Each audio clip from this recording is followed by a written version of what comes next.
karena bab masal khuf ini jarang dipakai dan waktu sangat singkat ini. Insyaallah kita dibaca di hari-hari yang lain. Kita yang dibutuhkan sekarang adalah wudu sama sholat sama mandi yang harus kita pahamin. Kemudian kita berharap apa yang telah kita baca bisa kita amalkan, meskipun satu hari satu aja dari sunnah-sunnahnya wudu, sehingga ada betul faedah dari ilmu yang kita pelajarin. Kalau sebatas kita numpuk mafawaid, numpuk ilmu, numpuk masail, numpuk khilafat ulama tanpa kita ngamalkan, kurang faedahnya. Jadi la yakhlu daripada faedah, cuman kurang faedahnya. Begitu ya. As-salatu lughatan ad-du'a'u bi khairin. Lah salat ini perihal yang paling penting dalam agama Islam. Dan amalan yang akan pertama kali dihisab di hari kiamat oleh Allah Subhanahu wa taala salat kita. Salat adalah sumber keberhasilan dunia dan akhirat. Siapapun dia, dimanapun posisinya, selama menjaga solat, insya Allah hidupnya akan istiqomah, akan dikasih kemudahan oleh Allah Subhanahu wa ta'ala. Ayo, lah solat ini dari segi bahasa apa pengertiannya? Sebab kita tanya, solat semua sudah solat subuh, sudah solat subuh. Apa pengertiannya solat itu? Pengertian solat itu dari segi bahasa adalah doa. Meskipun doanya bi khair atau bi syarr, dengan kebaikan atau keburukan. Cuman sebagian ulama mengatakan adalah yang dimaksud sholat dari segi bahasa adalah doa atas perkara-perkara yang baik. Ayo. Wa syar'an aqwalun wa af'alun muftatahatun bit takbir. Ya, adapun syariat, dari segi syariat pengertian sholat adalah aqwalun, artinya ucapan. Artinya di sini rukun-rukun sholat dibagi 4.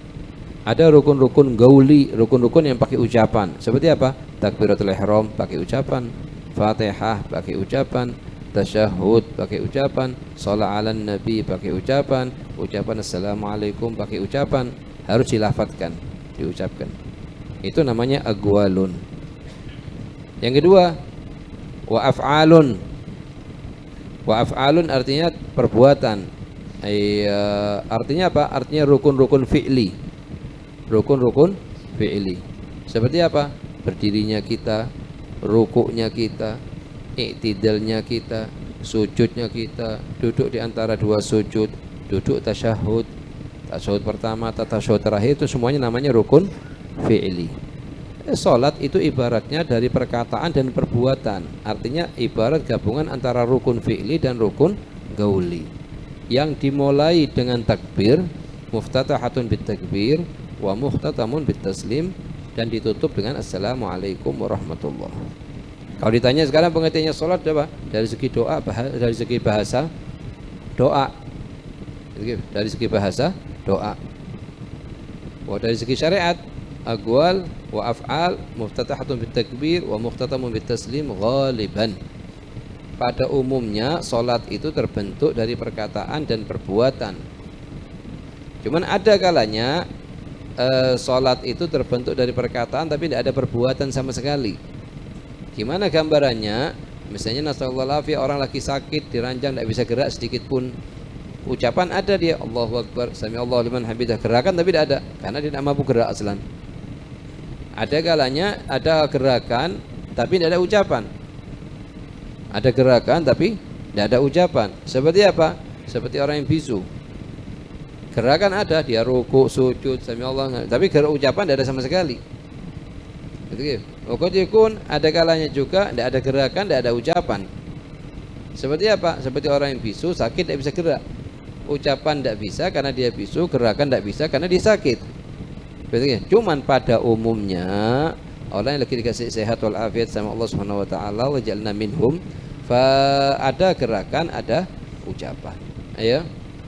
Muftatahatun bit takbir wa mukhtatamatun bit taslimi ghaliban.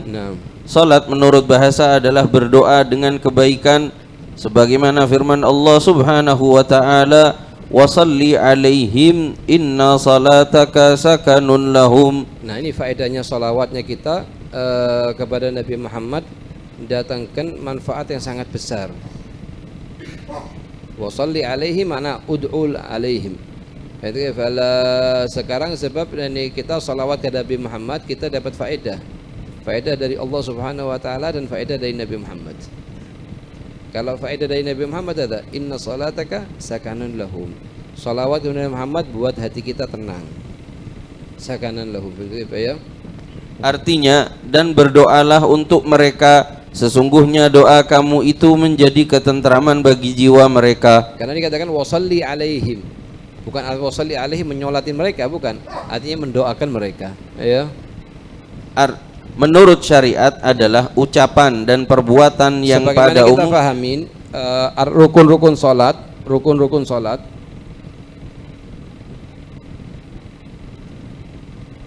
Sebagian ulama mengatakan 13. Sebagian ulama mengatakan berapa? 17. Wal khilaf lafzi. Wal khilaf lafzi, dari segi lafaz aja khilafnya. Perbedaannya pendapat ini. Kalau ditanya sekarang rukun-rukun salat berapa? 13. Betul. Ada yang selain jawab dengan rukun-rukun salat 17, betul juga. Oke, dua angka yang beda tapi jawabannya sama. Kalau sebagian ulama yang mengatakan 13 menjadikan tumakninah di 4 posisi di salat, yaitu tumakninah waktu ruku, tumakninah waktu i'tidal, tumakninah waktu sujud, tumakninah waktu julus baina sajdatain adalah hay'ah tabi'ah lil arkan. Sesuatu yang harus ada di rukun tersebut. Jadikan syarat di rukun tersebut. Kalau sebagian ulama mengatakan rukun-rukun salat 17, betul juga.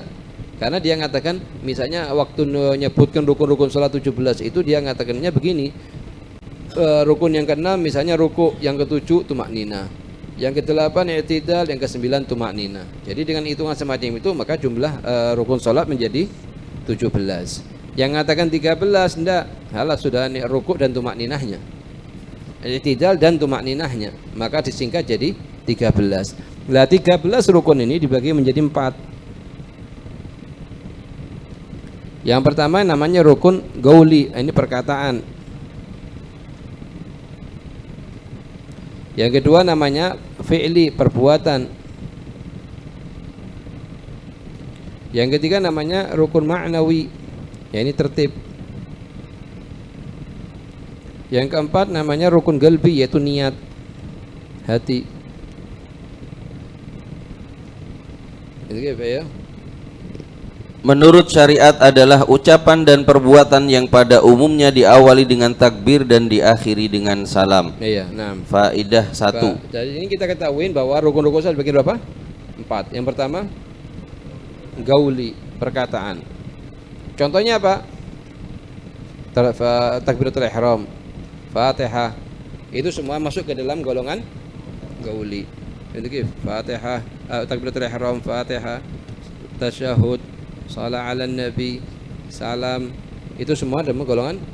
Loh, mana sekarang surat, baca surat setelah Fatihah dan lain-lain atau doa iftitah, itu semuanya sunnah. Kalau misalnya satu orang mau sholat pakai rukun aja, tidak pakai sunnah sedikit pun ini ya. Allahu Akbar, baca Fatihah langsung ruku. Ruku tidak baca apa-apa sama sekali. Seukuran tumakninah dia berdiri lagi, tidak baca sami Allahu liman hamidah. Sujud, tidak baca apa-apa di sujudnya. Terus kemudian dia duduk, tidak baca apa-apa. Sujud lagi, tidak baca apa-apa. Kemudian berdiri baca Fatihah. Begitu juga rakaat ketiga, keempat, hukum sholatnya sah. Cuman ketinggalan ratusan dari sunnah-sunnahnya sholat. Gitu. Makanya kita selayaknya kita pahamin supaya kita bisa mengetahui, oh yang anak kerjakan sunnah, oh yang anak kerjakan wajib. Contohnya misalnya kita takbir, rukun daripada rukun-rukun salat. Kemudian setelah takbir doa iftitah, sunnah. Naam, sunnah sudah beda sunnah-sunnahnya salat. Dengan berapa syarat? Dengan 4 syarat. Supaya doa iftitah yang kita baca sunnah, kita harus tahu berapa sunnahnya membaca doa iftitah. Kemudian setelah sunnah, setelah doa iftitah, ta'awudz. Ucapan a'udzubillahi minasyaitonirrajim. Hukumnya sunnah. Tidak dibaca, tidak masalah, salatnya kita sah. Kalau dibaca sunnah, dengan berapa sunnah? Dengan syaratnya, dengan 4 syarat. Kemudian Fatihah. Doa apa hukumnya? Rukun. Kalau tidak dibaca, tidak sah salatnya. Kecuali di berapa? Di satu masalah, yaitu kalau kita masbuk, makmum masbuk. Kemudian setelah itu ucapan amin.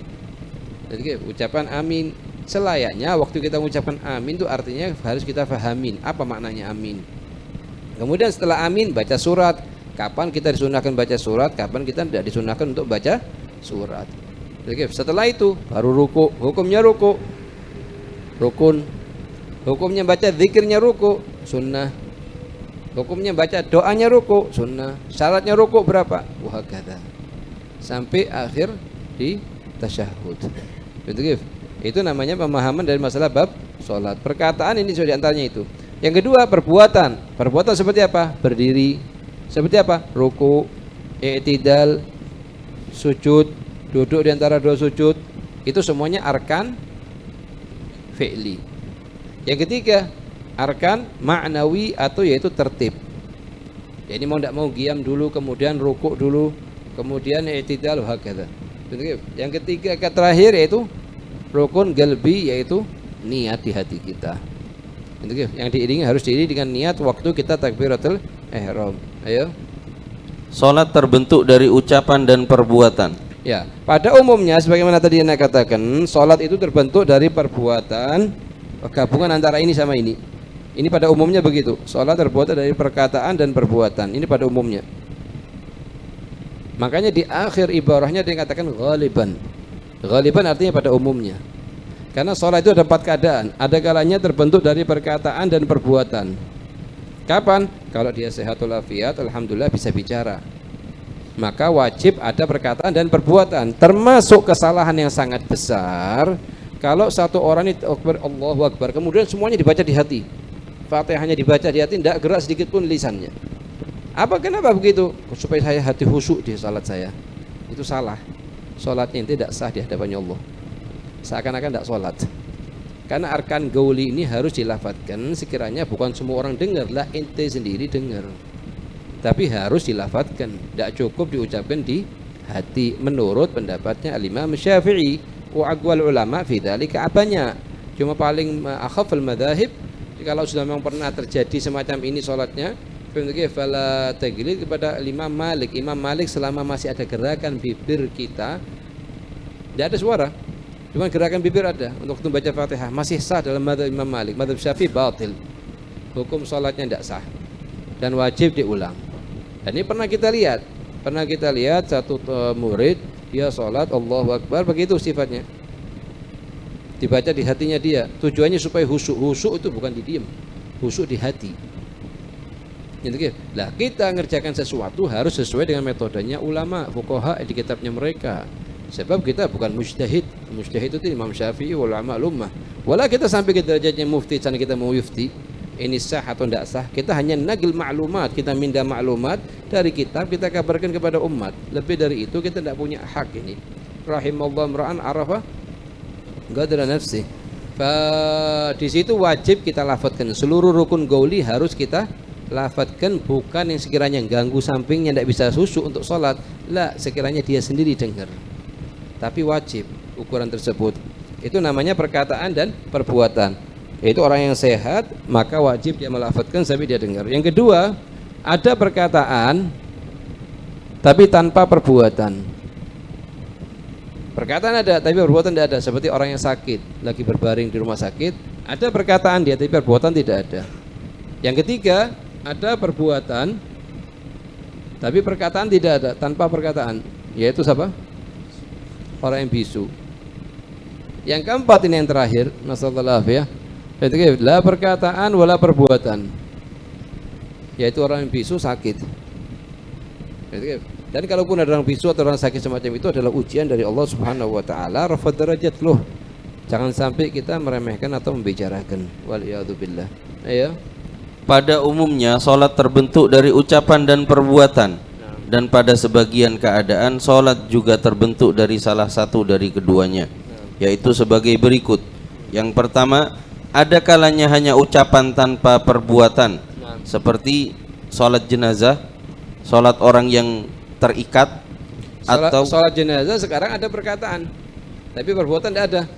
Ada rukuknya salat jenazah tidak ada. Ada i'tidalnya tidak ada. Salat jenazah. Jadi wa shalla alayya salatan la ruku'a laha, katanya Imam Ali Zainal Abidin.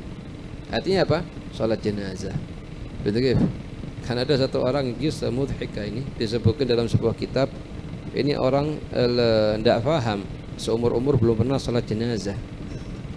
Cuman dia gunakan pakaiannya ulama, datang ke satu kampung, dikira oleh kampung tersebut termasuk golongan ulama. Pas waktu itu ada yang meninggal dari satu di antara mereka, diminta untuk ngimamin sholat jenazah. Dia tidak paham caranya sholat jenazah. Kemudian dianggap aja sholat jenazah 4 rakaat pakai rukuk, pakai sujud semuanya. Akhirnya dia takbir Allahu Akbar, kemudian rukuk sami Allahu liman hamidah Allah. Yang makmum di belakangnya bingung semua, yang ngikut aja pas. Bentuk ngikut aja. Setelah ditegur sama satu orang, enggak dibilang, "Kif ente salat jenazah pakai rukuk, pakai i'tidal?" Galane mayitnya kalian dosanya banyak. Enggak bisa diampuni kecuali kalau pakai rukuk, pakai sujud. Bentuk ada aja cari alasan, Bim. Ayo. Salat orang yang terikat atau salatnya orang yang sakit yang tidak dapat menggerakkan anggota badannya. Atau salat yang terikat, nah salat satu orang diikat sama temannya dan lain-lain, sehingga datang waktu salat dia tidak bisa gerak. Perkataan ada tapi perbuatan tidak ada. Nanti apa ya? 2. Ada kalanya hanya perbuatan tanpa ucapan. Ada kalanya perbuatan, ucapan tidak ada. Ayo. Seperti sholatnya orang yang bisu. Nah. 3. Ada kalanya tanpa ucapan dan perbuatan, seperti sholatnya orang yang bisu yang terikat badannya. Nah. Faedah kedua, tahun diwajibkannya ibadah salat. Kapan diwajibkannya ibadah salat? Yaitu malam Isra wal Mi'raj. Semuanya kita tahu. Malam Isra wal Mi'raj tahun diwajibkannya salat. Kapan terjadinya Isra wal Mi'raj? Aqwal katsirah. Puluhan banyak aqwal. Kadang ana sebutkan satu bukan artinya untuk menyingkat. Yang paling masyhur adalah setahun sebelum Rasulullah sallallahu alaihi wasallam hijrah ke kota Madinah. Yang paling masyhur adalah di bulan Rajab. Di bulan Rajab setahun sebelum Rasulullah hijrah Madinah. Artinya waktu itu Rasulullah umurnya berapa? 52 tahun. Karena Rasulullah hijrah umur 53. Umur 53 Rasulullah hijrah ke kota Madinah dari kota Makkah. Lah setahun sebelumnya itu Rasulullah dapat perintah menunaikan salat. Seluruh rukun-rukun Islam selain syahadatain itu Rasulullah terima dengan perantara malaikat, kecuali salat Rasulullah terima langsung dari Allah Subhanahu wa taala tanpa perantara malaikat. Bentuknya apa ya? Tahun diwajibkannya ibadah salat. Kewajiban salat diturunkan oleh Allah Subhanahu wa taala pada malam Isra Mi'raj, setahun sebelum hijrahnya Nabi Muhammad sallallahu alaihi wasallam dari kota Mekkah ke kota Madinah. Dari kota Mekkah ke kota Madinah. Isra Mi'raj lahwa latifah. Disebutkan di riwayat aja hatta bani kasur yang Rasulullah tidurin masih belum hilang hangatnya. Rasulullah sudah sampai ke Baitul Maqdis, dari Mekkah ke Baitul Maqdis, dari Baitul Maqdis ke Samawat, ke langit yang ke-7 sampai ke Sidratul Muntaha, sampai ketemu Allah Subhanahu wa taala, masuk surga dan lihat dan seluruh isinya, masuk neraka lihat dan seluruh isinya, kembali lagi ke kota Mekkah. Bentuknya sedangkan kasur yang beliau tiduri masih belum dingin. Bentuknya belum dingin. Di sini Allah Subhanahu wa taala bisa melipat waktu. Lahdzah latifah bisa sampai kemana-mana, makanya kufar Quraisy yungkir. Bentuknya, ayo. Adapun ibadah beliau sallallahu alaihi wasallam sebelum diwajibkannya salat, yaitu bertafakkur tentang keagungan ciptaan-ciptaan Allah Subhanahu wa taala. Dan salat yang pertama kali dikerjakan oleh Rasulullah setelah turun Isra Mi'raj itu adalah salat zuhur. Sebetulnya beliau datang sebelum salat sebelum adzan subuh, istilahnya sebelum masuk waktu subuh, cuman li adamil ilmi bil kaifiyah fa awwalu salatin shallaha an-nabiy sallallahu alaihi wasallam salat zuhur ma'muman sama Jibril alaihissalam di satu posisi di dekatnya Ka'bah namanya Mi'jan. Di mana? Mi'jan. Mi'jan itu di posisi dekat Ka'bah. Jadi kalau Ka'bah ini bentuknya begini. Ini Hijr Ismail. Ini Hajar Aswad, pintu Ka'bah. Ini rukun Yamani, rukun Syami, rukun Sami. Mi'jan itu di sini. Mi'jan itu di sini. Ini lubang ini dulu tempat. Ini lubang untuk cukup untuk 2 orang, imam sama makmum. Sampai sekarang pun kalau diangkat marmernya lubang dalamnya. Untuk menunjukkan tempat yang Rasulullah sholat zuhur di hari pertama dan di hari kedua. Di hari pertama Sayyidina Jibril ngimamin sholat zuhur, asar, maghrib, isya, subuh, semuanya di awal waktu. Hari kedua ngimamin sholat zuhur, maghrib, isya, subuh sampai di akhir waktu. Kemudian Rasulullah Jibril mengatakan kepada Rasulullah, ya Rasulullah, al waktu ma baina hadaini. Antara keduanya ini waktunya sholawat. Ya. Bertafakur tentang keagungan ciptaan-ciptaan Allah di Gua Hira. Nah. Kemudian diturunkan kewajiban salat qiyamul lail. Nah. Kemudian dihapus kewajiban tersebut dan diganti dengan kewajiban salat fardu 5 waktu dalam sehari semalam. Ya. Faedah ketiga, tingkatan derajat keutamaan ibadah. Nah. Tingkatan derajat keutamaan ibadah adalah sebagai berikut. 1. Ibadah salat. Ibadah salat nomor 1. Jadi kalau bisa jaga aja salatnya. Yang paling minim di zaman sekarang salat fardu ditambah dengan qobliyah dan ba'diyah. Tujuannya menambah qobliyah sama ba'diyah, menutupin kekurangan di salat fardhah. Karena kita secara individu masing-masing kita mengetahui kekurangan kita di sholat zuhur, asar, maghrib, isya, subuh ini. Setiap kali kita takbir kadang datang pemikiran-pemikiran di sholat yang mengurangi kehusuan sholat atau kesempurnaan sholat. Paling minimnya kita tutup kekurangan tersebut dengan qobliyah dan ba'diyah. Jumlahnya cuma 22 rakaat, tidak makan waktu lebih dari 22 menit. Kalau kita anggap 1 rakaat 1 menit. Jadi cuma butuh taufiknya Allah Subhanahu wa taala yang sangat besar ini. Ayo. 2. Ibadah puasa. Iya, nomor 2. 3. Ibadah haji dan umrah. 4. Ibadah zakat. Zakat, ya. Faedah keempat, tingkatan keutamaan salat fardu. Sekarang salat fardu ada 5. Tuh, ini dari mulai subuh sampai isya ada 5, ya. Tingkatan keutamaan salat fardu adalah sebagai berikut. 1. Salat Jumat. Salat Jumat nomor 1. Falidhalika sangat dianjurkan kalau kita agungkan. Terus ada setiap poin, setiap sunnah yang belum kita kerjakan, kita kerjakan. Di setiap minggunya kita tambah 1 aja. Jadi kita tambah 1 aja. Misalnya motong kuku, dari mulai Jumat pagi sudah dibersihkan dirinya dia, dari motong kuku, bersihkan sehingga berangkat Jumat dalam keadaan sangat bersih. Terus dibersihkan, disiapkan juga baju untuk sholat Jumat. Mimbab waman yu'adzim sya'airallah fa innaha min taqwal qulub. Ada baju khusus untuk sholat Jumat. Rasulullah punya baju khusus. Betul ya. Yang ketiga kita tambah sunnah-sunnahnya. Yang paling penting kita agak maju sedikit datangnya. Jangan terus ini Jumat sekarang datang 5 menit sebelum khotib naik, atau pas khotib sudah masuk. Jumat berikutnya begitu juga. Jumat begitunya begitu juga. Nanti kita akan nyesel. Kapan tahu nyeselnya ini? Kalau sudah masuk liang kubur di malam pertama, ngelihat lembaran bukunya kok rugi. Tambah 5 menit, tidak usah tambah 1 jam lah, tambah 5 menit, tambah 5 menit, tambah 5 menit, tambah 5 menit. Jadi tidak berlalu 3 bulan kecuali sudah bisa 1 jam sebelum khotib naik. Tidak berlalu 6 bulan kecuali bisa 1,5 jam. Wah kata. Itu apa ya? 2. Salat asar pada hari Jumat. Salat asar pada hari Jumat termasuk paling utamanya salat setelah salat Jumat, asar Jumat. Karena termasuk itu waktu yang sangat diagungkan oleh seluruh agama-agama yang dibawa oleh para nabi-nabi sebelum Nabi Muhammad. Ya? 3. Salat asar selain hari Jumat. 4. Salat subuh pada hari Jumat. Salat subuh di hari Jumat. Itu yang ketiga. Yang pertama salat Jumat. Yang kedua asar Jumat. Yang ketiga asar selain Jumat. Yang keempat subuh Jumat, ya. 5. Salat subuh selain hari Jumat. Selain subuh selain salat Jumat. Kenapa? Karena berat salat subuh. Sebelumnya kebanyakan keadaannya lagi istirahat, lagi tidur. Nah, untuk melawan hawa nafsu, ninggalkan tidur, bangun ini juga butuh mujahadah. Begitu ya? 6. Salat Isya. Salat Isya. Makanya Rasulullah mengatakan salat Isya karena rata-rata pada umumnya orang lagi capek sudah. Dari pagi kerja sampai ke maghrib, Isya rata-rata sebelum Isya sudah tidur. Begitu ya? 7. Salat Zuhur. Salat Zuhur karena fi izzatul har, karena terlalu panas cuaca, ya. 8. Salat Maghrib. Salat Maghrib, begitu ya? Fadilah keutamaan salat. Bas.